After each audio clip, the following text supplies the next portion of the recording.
नमस्कार दोस्तों। आगे बात करें उसके पहले कुछ ख्याल में लेने जैसा आपसे कहूँ। अक्सर व्यक्ति लोगों को नापने लगता है अपने तरीके से। तो जब आपसे कोई बात मैं कहूँ तो आप उसको तभी परखना जब पूरा सुन लो। तभी का तभी परखने की कोशिश बिल्कुल भी मत करिए, क्योंकि तब आपसे सही बात को पकड़ा नहीं जाएगा। आप जहाँ तर्क की गलियों में गए वहाँ खो जाएंगे। आप नहीं जान पाएंगे जो मैं बोलूँगा, क्योंकि तब आप सोचेंगे कि मैं आपको आगे बढ़ने से रोक रहा हूँ। तब आप जहाँ मेरी बातों को बिना सुने वहीं का वहीं उसका मंथन करने बैठ जाएंगे, तो नहीं पकड़ पाएंगे उन बातों को जो मैं आपसे एक्चुअली कहना चाहता हूँ। तब आप अलग ही तरीके के धोखे में चले जाएंगे। उस धोखे में आप न जाए, इसलिए विशेष तौर पे इस बात को ख्याल में ले लें कि मुझे सिर्फ सुने। अभी के लिए विचार पीछे के लिए छोड़ दे। पहले सुन ले पूरा, सुन के जाने, समझे, मंथन करे। साथ साथ आपका मंथन मेरी बातों को आप तक पूरा पहुंचने नहीं देगा, अधूरा ही ले पाओगे। जब मैं कहूँ तो आपका सुनना ज़रूरी है, भरोसा ज़रूरी है। मंथन करे, पर तब नहीं जब सुन रहे हो। तब जब आप पूरा सुन ले तो इस बात को ज़रूर और विशेष करके ख्याल में रखिएगा। जितना भी चाहो कि छूट जाओ, उतना ही और अंदर धंसते चले जाते हैं। कैसा होता है कि व्यक्ति हर बात को अपने फ़ायदे के लिए ही देखने की कोशिश करता है। प्रत्येक व्यक्ति, चाहे कोई भी हो, किसी भी पद पे हो, किसी भी गरिमा को बरकरार रखता हो या रखने की कोशिश करता हो, पर हकीकत में वो सिर्फ़ और सिर्फ़ अपने फ़ायदे को ही देखता है। कोई गलत बात नहीं है ये कि आप अपने फ़ायदे को देखें, मगर अक्सर भूल यही हो जाती है कि अपना फ़ायदा देखने में आप बहुत सी नीति संगत बातों को अनदेखा कर देते हैं, सिद्धांतों के साथ खिलवाड़ कर देते हैं। बहुत सी बातों में आप अपने फ़ायदे को साधने के लिए छोटी छोटी बातें जो तुरंत नज़र नहीं आ रही या आ रही हैं तो भी आप इग्नोर कर देते हैं। उन बातों के कारण आप बहुत से लोगों का दिल भी दुखाते हैं। अपने फ़ायदे के चलते दूसरों को बेकारण नुकसान पहुंचा देते हैं। आपके भीतर पड़ा हुआ अहंकार अलग अलग ढंग से दस्तक देता रहता है।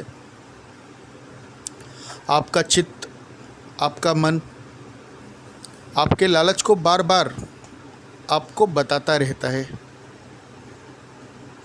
पर हर बार उसको किसी ना किसी मोरल एथिक्स, नैतिकता के नाम की चादर पहनाकर, हर बार कोई ना कोई बहाना बना करके उससे पल्ला झाड़ लेते हैं। व्यक्ति श्रद्धावान होने का दिखावा करता है, बहुत ही अधिक दिखावा करता है, और ये दुनिया दिखावों के चक्कर में इतनी बुरी तरह से धंस गई है कि अब हर कोई इस दिखावे को सच जैसा ही मानने लगा है। पर भूल तो भूल ही होती है, और समय समय पे भूल अपना परिणाम दिखाती है, और जब जब परिणाम दिखाती है, संसार उस परिणाम को भोगना पड़ता है। एक व्यक्ति की भूल कभी कभी सिर्फ और सिर्फ उस व्यक्ति तक ही सीमित रहती है, पर कभी यह विस्तारित होती है, उसके परिवार तक पहुंचती है, और अधिक विस्तार हो तो समाज, नगर, राज्य, देश, दुनिया तक भी पहुंच सकती है, और पहुंच जाती भी है। सिर्फ और सिर्फ एक व्यक्ति की ही भूल इतना नुकसान करने के लिए काफ़ी है, बहुत बार कर चुकी है। इससे हम कोई अनजान तो नहीं। एक ही व्यक्ति की भूल, एक ही व्यक्ति का सही निर्णय नहीं ले पाना, एक ही व्यक्ति का गलत निर्णय में साथ दे देना, एक ही व्यक्ति का झूठ को बचा ले जाना, एक ही व्यक्ति का होने वाले षड्यंत्र को छुपा जाना बड़ी से बड़ी तबाही ला सकता है, लाता है और लाया है। अक्सर ये भूलें व्यक्ति अपने फ़ायदे के लिए ही करता है, और अक्सर जब भी भूलें हुई हैं तो किसी भी सही कार्य के लिए नहीं हुई। कोई सत्य की चाहत में भूल नहीं करता है। भूल हमेशा एक दूसरी भूल को छुपाने के लिए, या जो गलती हम करना चाह रहे हैं या करने के लिए तत्पर है, उसके लिए होता है, या मोह में फंस के अपने परिवार के प्रति, उनके नाम पे, अपनी वासना के प्रति इस तरह से की जाती है। और क्या हुआ है इसका परिणाम अक्सर तनाव को बढ़ावा देता आया है।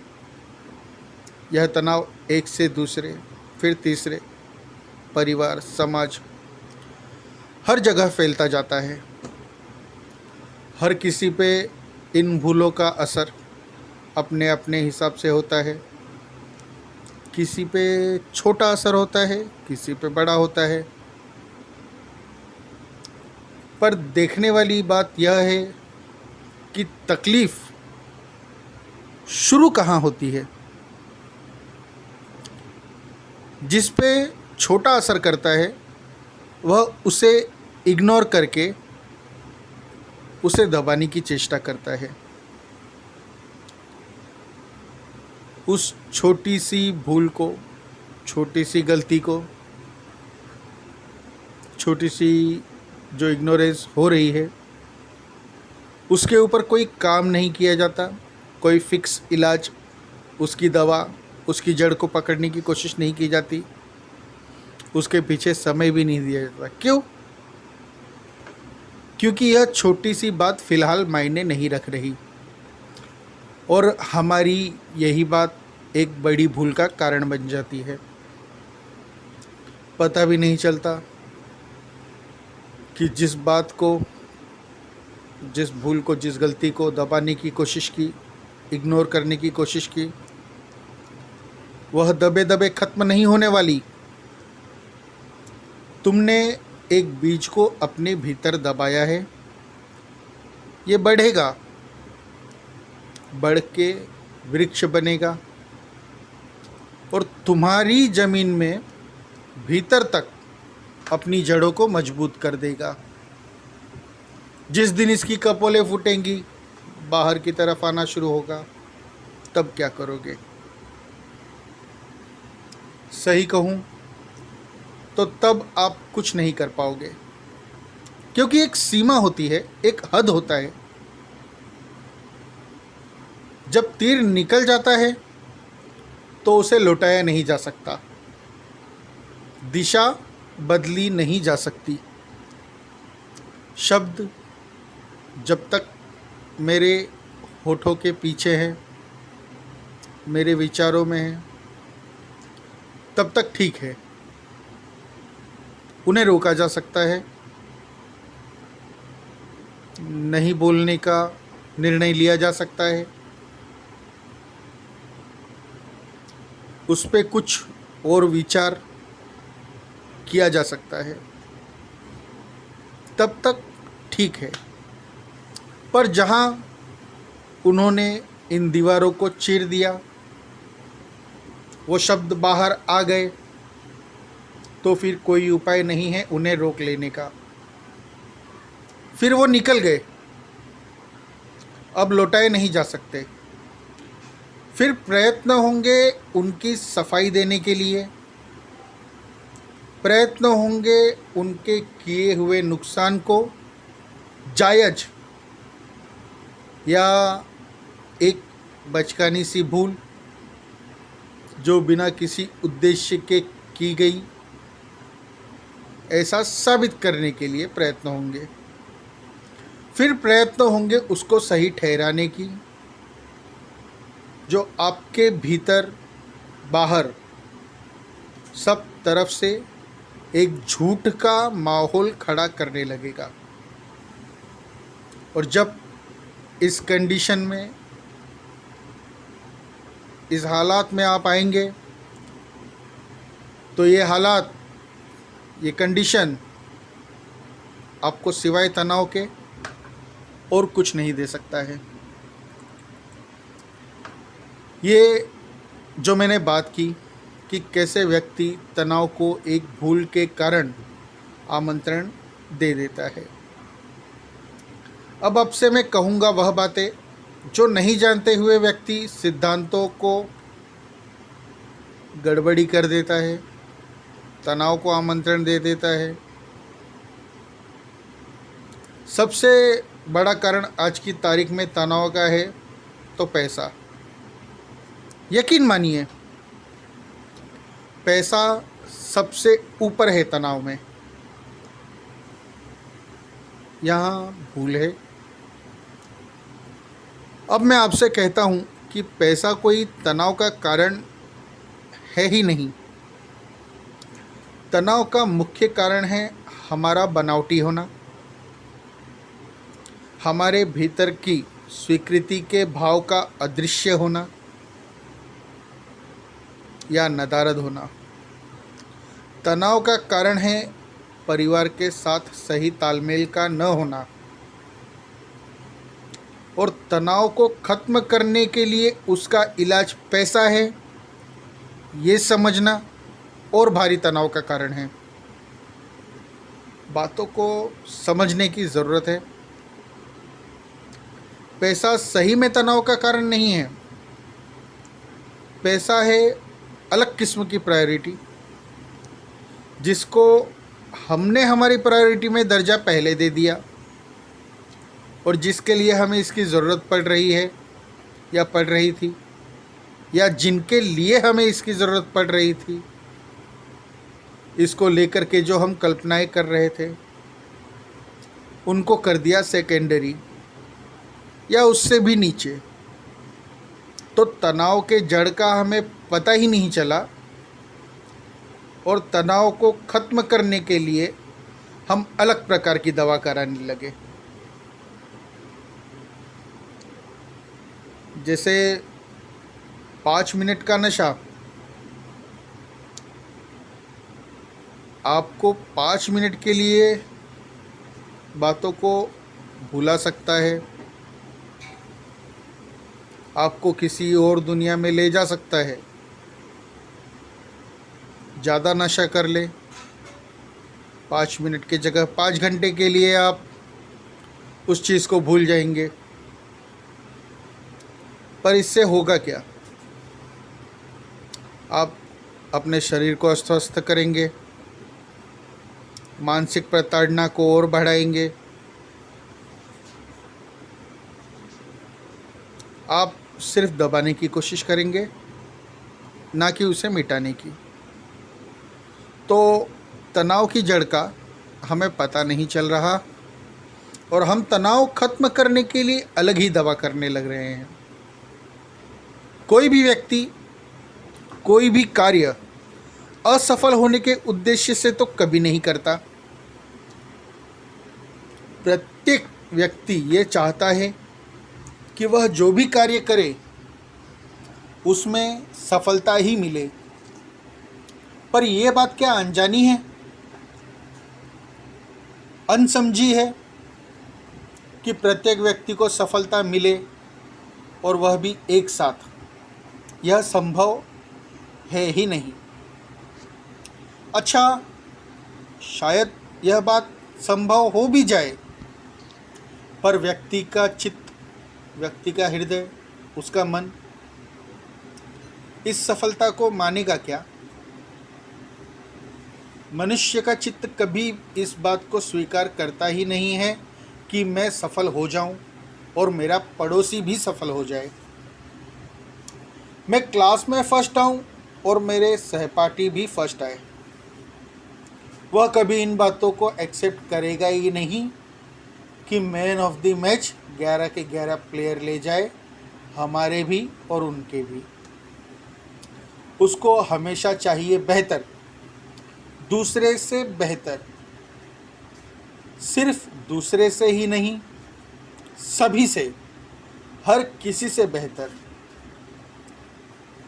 अगर दूसरी नज़र से देखें तो व्यक्ति अपने अलावा जो भी है, उसके घर से, उसके परिवार से, उसके समाज से, उसके नगर, देश, दुनिया, हर जगह से, उसके अलावा जो भी है वो दूसरा ही है और हर दूसरे से बेहतर की खोज ही वह करता रहता है।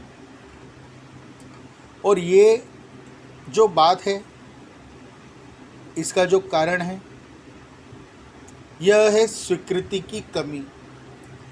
यह है अपने को नहीं जानने के कारण कुछ और हो जाने का लालच। यह है किसी की सफलता को देख के या किसी के सफलता के बारे में सुन के उसको एक आदर्श की तरह नहीं, कंपटीशन की तरह लेना, एक जलसी में, जलन में लिया गया गलत निर्णय जो पैदा करता है तनाव। मैं इस चर्चा को विस्तार में करना चाहता हूँ, तो हर पहलू को बहुत सही ढंग से समझाने की कोशिश करूँगा ताकि कोई गुंजाइश नहीं रहे, कोई राह मुझसे छूट न जाए, कोई गली, कोई मोड़ रह न जाए। इसका पूरा पूरा ख्याल रखने की चेष्टा करूँगा। अभी मैंने जैसा कहा कि व्यक्ति हर दूसरे से बेहतर की खोज में होता है, तो बहुत से लोगों को शायद ऐसा लगे कि प्रत्येक व्यक्ति को बेहतर के पीछे ही जाना चाहिए, तो इसमें गलत क्या है? गलत कुछ नहीं, पर मैं आपको इसका भेद, इस बात में जो छोटी सी एक डोर है बीच में, जो एक पर्दा है, आपको वो समझाने की कोशिश करता हूँ। बेहतर होना गलत नहीं है, मगर मैंने जैसा कि बताया, प्रत्येक व्यक्ति दूसरे से बेहतर होना चाहता है और ये दूसरा तभी आ रहा है वहाँ पे जब आप कंपटीशन के रूप में उस बात को ले रहे हैं। आपको बेहतर करना चाहिए, पर इसलिए नहीं कि आप अपने काम को कंपेयर कर सके किसी और से। आपको काम को कंपेयर करना है अपने आप से। आप जब बाहर कहीं इसको कंपेयर करने जाते हैं तो आपके भीतर आपके जैसा कुछ नहीं होता, फिर आप नहीं रह जाते हैं, आप निकल जाते हैं किसी और ही दिशा में। कुछ और ही करने के लिए, कुछ और होने के लिए जो आप नहीं हैं। आप दिशाहीन थे नहीं, पर आपके कंपेयर की सही दिशा नहीं होने के कारण आपका उद्देश्य बेढंगा हो गया। बेहतर बनने की चाहत में आप नकलची होने की दिशा में चले गए। आप चले गए हीनता की ओर, आप चले गए अहंकार की ओर, आप चले नैतिकता से अनैतिकता की ओर, शांति से तनाव की ओर। आपने अपना रास्ता बदल लिया, कहीं और चल दिए।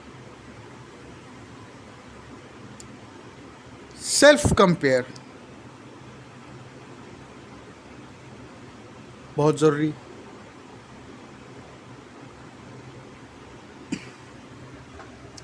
आपको एक कहानी कहूँ उदाहरण के लिए, मेरा सुना हुआ। एक लड़का था,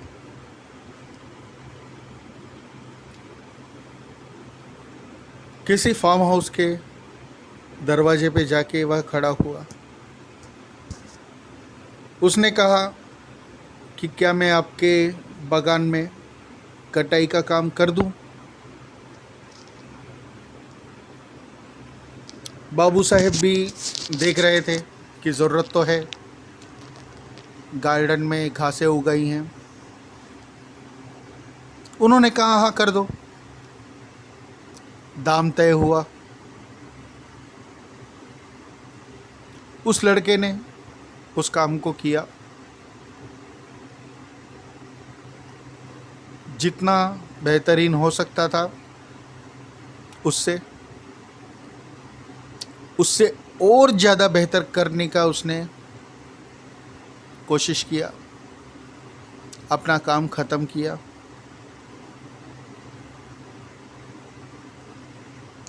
बाबू साहेब के साथ अपना संपर्क साझा किया, अपना दाम लिया और चला गया। जाने के बाद कुछ समय बीता। वो सज्जन के पास दोबारा घासें उगाई। सज्जन ने उस लड़के को फ़ोन किया, बुलाया। लड़का वहाँ जाए उसके पहले लड़के ने दूसरे नंबर से, दूसरी जगह से बाबू साहेब को फ़ोन किया और कहा कि मैंने सुना है आपके गार्डन में घासें उगाई हैं, तो क्या उन्हें काटने का काम आप मुझे दे सकते हैं? बाबू साहेब ने मना कर दिया। तब उस लड़के ने कहा मैं इस काम को पहले जिसे आपने काम दिया था उससे आधे दाम पे करूँगा, उससे ज़्यादा अच्छा करूँगा। बाबू साहेब ने उसे फिर ना कर दिया। उन्होंने कहा कि उस लड़के ने जो भी किया है मेरे लिए वह काफ़ी है, उसका काम काफ़ी अच्छा है, तो मैं बिना कारण उस लड़के को नहीं बदलूँगा। यदि उसका काम खराब हुआ तो मैं शायद सोचूं, पर अभी तो बिल्कुल नहीं। उसका काम अच्छा है, मैंने देखा है, मैंने महसूस किया है, तो उसे बदलने की चाहत मुझ में नहीं है, आप माफ़ करिए। ये सेल्फ कंपैरिजन उस लड़के ने किया। उसने ट्राई किया कि जो काम वो करे उसको पूरी तरह से करे और इतनी अच्छी से करे कि और कोई दूसरा ऑप्शन उसके बारे में सामने वाला सोच ही ना सके। पर हम क्या करते हैं, हम कंपटीशन करते हैं किसी और से, कहीं और जाने की कोशिश करते हैं, जबकि हमें अपने आप से कंपेयर करना चाहिए। अपने काम को, हम हमारे काम को सही से जानते हैं, हमने अपना कितना % उस काम में दिया है ये हमें पता होता है। और यदि नहीं पता है तो थोड़े से मंथन के जरिए हम इसको जान सकते हैं, पर हम ऐसा नहीं कर रहे। जैसा कि मैंने आपसे कहा, कंपेयर की सही दिशा नहीं होने के कारण उद्देश्य बेढंगा हो गया, नैतिकता से अनैतिकता की ओर, शांति से तनाव की ओर चले गए। क्यों? क्योंकि अब आप वह होना चाहते हैं जो आप नहीं हैं। आप अमिताभ बच्चन नहीं हो सकते हैं। आप अमिताभ जैसे कोई एक्टर, कोई और एक्टर हो सकते हैं, पर आप अमिताभ नहीं हो सकते हैं। ये बात आपको स्वीकार करनी आनी चाहिए। आप अमिताभ जी की तरह रहना शुरू कर दे, उनकी तरह बोलना, उनकी तरह चलना शुरू कर दे, तो आप इसमें अमिताभ नहीं हो जाएंगे, बल्कि आप अपने आप को खो देंगे। बहुत बढ़िया, आपने नकल कर लिया तो आपको डुप्लीकेट अमिताभ बनने का मौका मिल जाए, लोग आपको डुप्लीकेट अमिताभ के नाम से जानने भी लगे, मगर ये आपके सुख की अनुभूति नहीं होगी, क्योंकि आप अमिताभ का डुप्लीकेट नहीं होना चाहते थे, आप चाहते थे अमिताभ होना। तो क्या होगा जब आप डुप्लीकेट हो जाएंगे? इस तनाव को आपको फिर झेलना पड़ेगा। अब आप रास्ते में इतनी दूर निकल आए हैं कि आप अपने आप को खो चुके होते हैं। आप जो होना चाहते थे उसे आपने पाया ही नहीं, कुछ और होकर रह गए जिसका कोई अर्थ नहीं, और आपकी शांति भी इसमें स्वीकृति नहीं देती, उसका सवाल ही नहीं उठता। तो फिर क्या करेंगे? बेचैन होंगे, दिखावा करते रहेंगे। पहले से इतने चेहरों को ओढ़ के रखा है, अब और चेहरे पे चेहरे चढ़ाते जाएंगे। पर मैंने कहा कि एक सीमा, एक हद आएगी जब ये सब बिखर जाएगा, टूट जाएगा, फूटेगा आपके भीतर का ज्वालामुखी, आपके क्रोध में बदलेगा, आपके हिंसा का कारण बन के उभरेगा। आप न सिर्फ अपना नुकसान करेंगे, अपने साथ साथ अपने परिवार का भी नुकसान करेंगे। नुकसान यदि बड़ा हुआ तो समाज, नगर, देश तक भी पहुंच सकता है।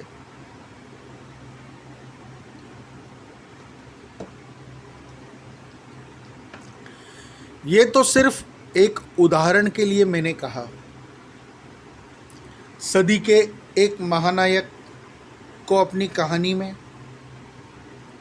उदाहरण के तौर पे एक नायक की भांति उकेरने की कोशिश की, पर यही बात और दूसरे संदर्भों में भी लागू पड़ती है। दूसरे संदर्भ जैसे कि नेता हो जाना, छोटे मोटे कोई राजनीतिज्ञ हो जाना,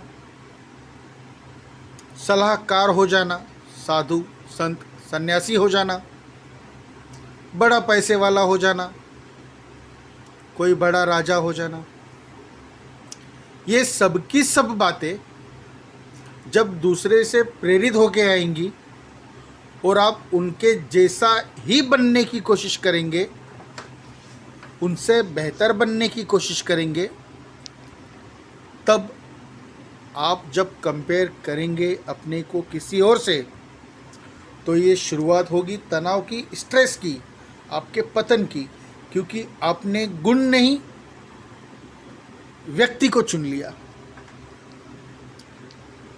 आदर्शों को नहीं। आदर्श जिस व्यक्ति में पड़ा है उसको चुन लिया। आपकी नज़र का जरा सा फेर आपकी नैतिक इच्छा को अनैतिक वासना के तौर पे ले जाएगा, और ये शुरुआत होती है तनाव की।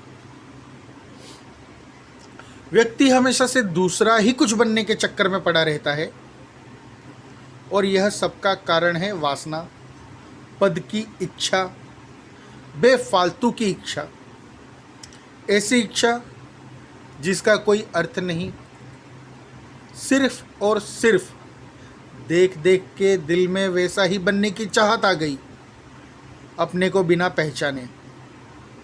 और इस बात के ऊपर दबाव देने का अधिक कारण यही है कि आप जाने, आप समझे, आप जो है उसको सही से नापे, सही से देखे, सही से समझे और जान पाए कि आप जो है क्या वही होने के लिए हैं, क्या जो आप कर रहे हैं उसका करने का आपके भीतर से जो आवाज़ आया था उसका कारण कहीं और बाहर तो नहीं। क्योंकि अगर बाहर है तो सही नहीं हो सकता, गलत ही होगा। बाहर से जो भी है, बाहर का जो भी है वह गलत ही है, सही होने के लिए है ही नहीं।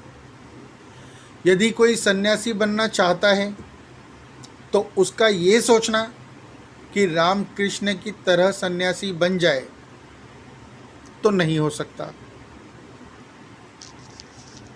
उसका सोचना कि ओशो की तरह बन जाए नहीं हो सकता।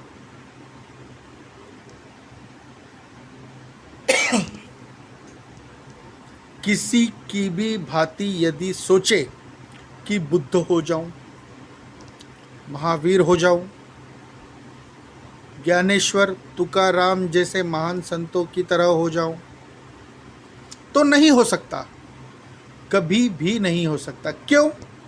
क्योंकि आपके भीतर से संन्यास नहीं उठा है। जब भी बाहर किसी को देख के आप उसके जैसा होना सोचते हैं तो याद रखिए, अपने आप को बरोबर टटोलिए। आप उसके जैसा नहीं, आप उससे बेहतर होने के नाते वैसा होना चाहते हैं। आप देखते हैं उसकी प्रतिष्ठा को, आप देखते हैं उसके सम्मान को, उसके पद को, दुनिया में फैले हुए उसके नाम को, और आप उस जैसा होने का चाहने लगते हैं। संन्यास तो तब पैदा हो जब आप भोग को जान ले, खुद से जाने भोग को और उसकी निरर्थकता को। आप जान ले जहर क्या है तो अमृत दूर नहीं। आप जहर को जान ही नहीं रहे हैं पर अमृत के पीछे भागना देख रहे हैं, क्योंकि आपने एक परिभाषा निश्चित कर ली है, और ये परिभाषा आपने निश्चित की है सोच विचार के नहीं, बल्कि सुन के, पढ़ के, किसी और को देख के। तो ये सबसे पहली बात या पहला सूत्र समझ ले इसे, कि कभी भी किसी और के जैसा होना, किसी और के जैसे होने की इच्छा करना, किसी और की तरह की आदतों को अपनाना सिर्फ और सिर्फ तनाव ही उत्पन्न करेगा, पतन का रास्ता ही खोलेगा। आप किसी को आदर्श के रूप में ले सकते हैं, उसके गुणों को अपना सकते हैं, पर आप अपने आप को उसकी तरह ढालने की कोशिश करना, उसकी आदतों को, उसकी चाल ढाल को अपनाने की कोशिश करना, ये नाहक मूर्खता के अलावा और कुछ नहीं। तो इस इस पहले सूत्र को ख्याल में ले ले कि आपको किसी और की तरह नहीं होना है, आपको होना है वह जो आप ही है। आपको आप ही होना है। अपने आप को किसी और की तरह ढालने बदलने की मिथ्या कोशिश कभी भी ना करें। अब बात करते हैं दूसरी या दूसरे सूत्र की, कह सकते हैं। जैसा कि मैं पहले कह चुका हूं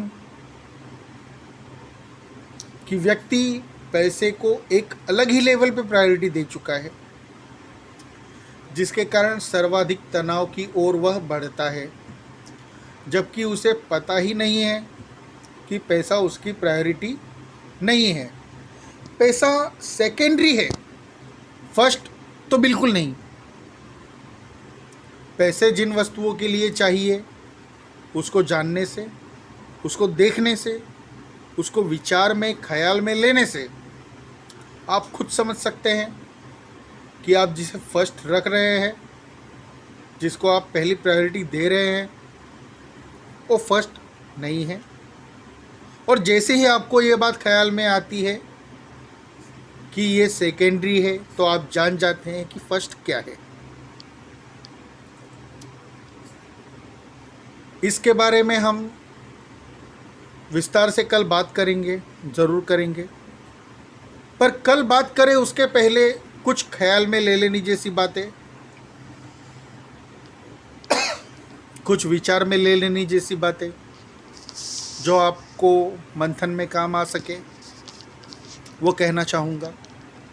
इसको समझने के लिए थोड़ा ख्याल ले कि आपको पैसे क्यों चाहिए।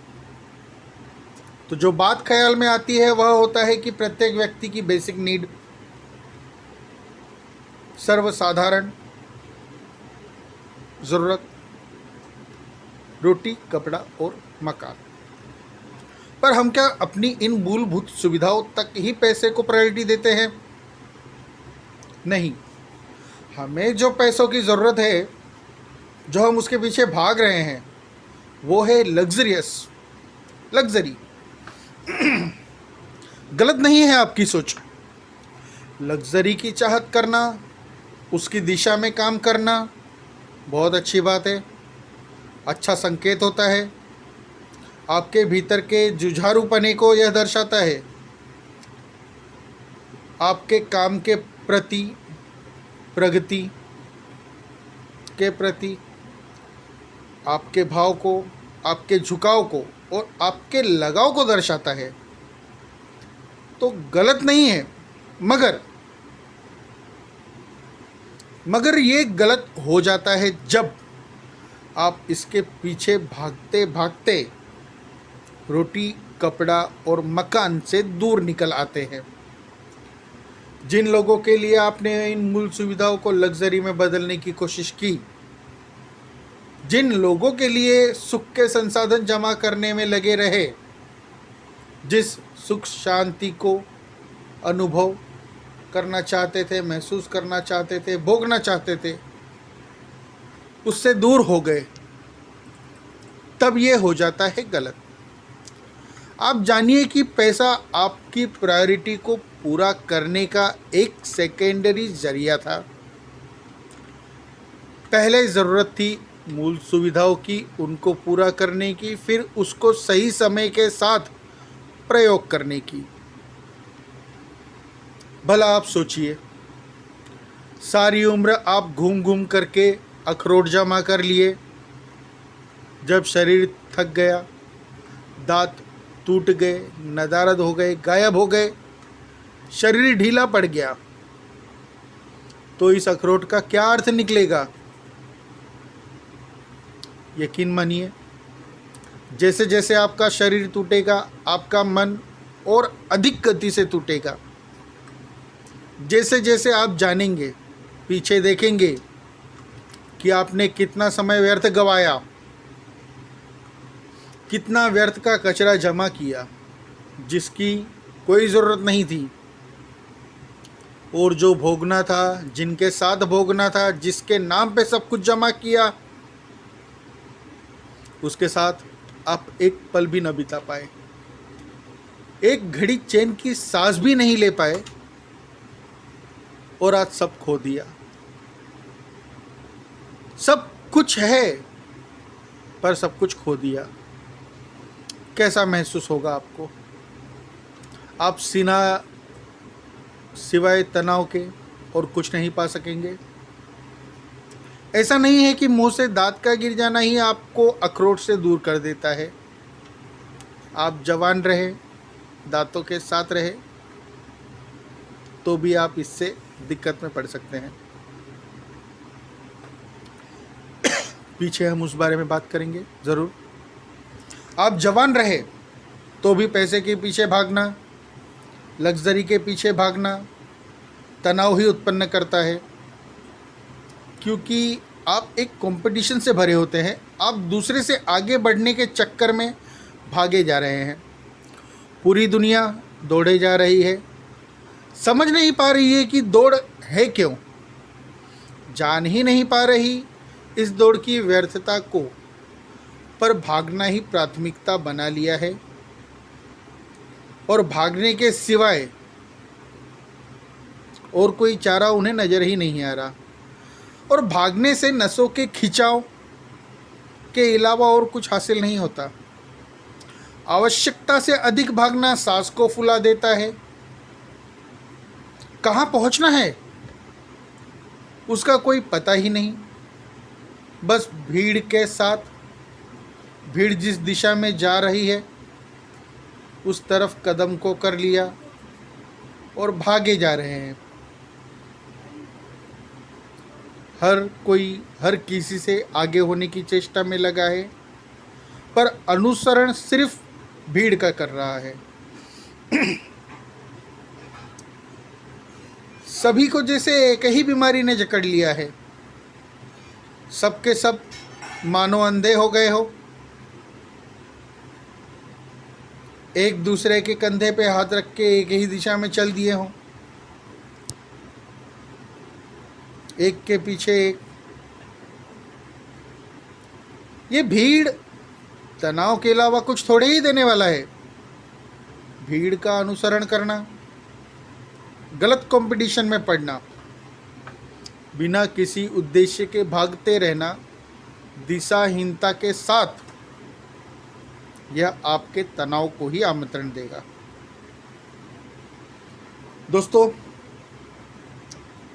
जैसा कि मैंने आपसे बात की और मैंने आपको पहले ही बताया कि इस तनाव के चैप्टर को मैं बहुत ही विस्तार से कहना चाहता हूँ, बिना किसी राह को छोड़े, बिना किसी गली, बिना किसी मोड़ से चुके। इसे हम ज़्यादा बड़ा नहीं करेंगे ताकि आप सुन सके और इसके पीछे मंथन कर सके।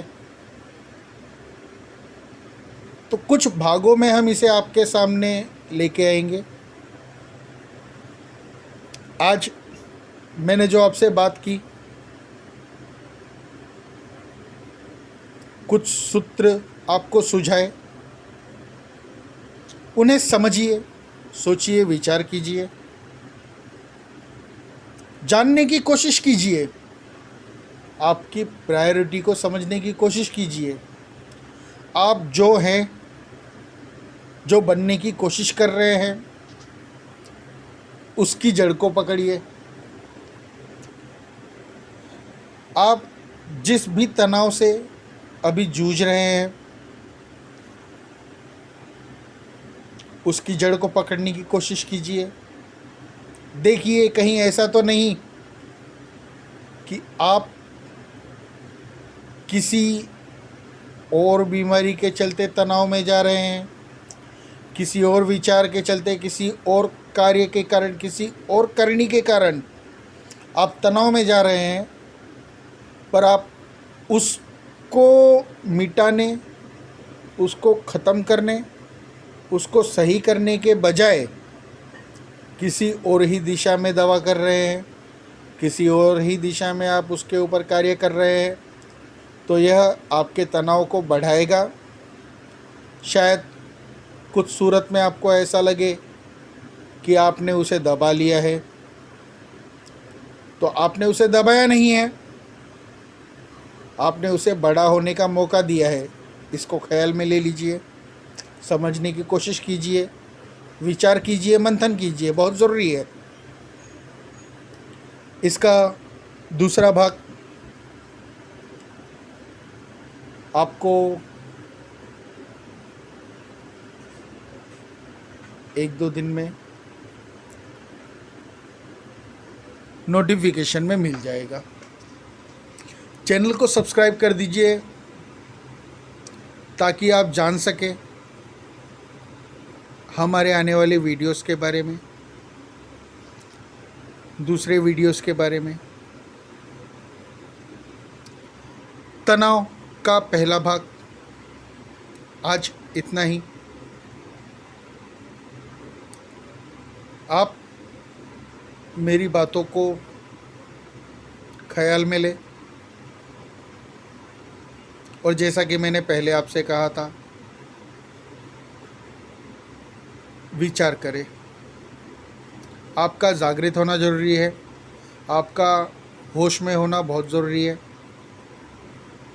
इसके बारे में भी हम आगे बात करेंगे। तनाव के अगले भाग में पहले सूत्र को लेकर के कुछ प्रश्न जो उपजते हैं, मैं उनको क्लियर करने की कोशिश करूँगा। यदि आपके कोई प्रश्न हो तो आप मुझसे पूछ सकते हैं, मुझे बोल सकते हैं, कमेंट कर सकते हैं, मेल कर सकते हैं। फेसबुक की आईडी, वहाँ भी आप हमसे जुड़ सकते हैं। डिस्क्रिप्शन में उसका लिंक दिया हुआ है। आज के लिए इतना ही। चैनल को सब्सक्राइब करना ना भूलिए। धन्यवाद।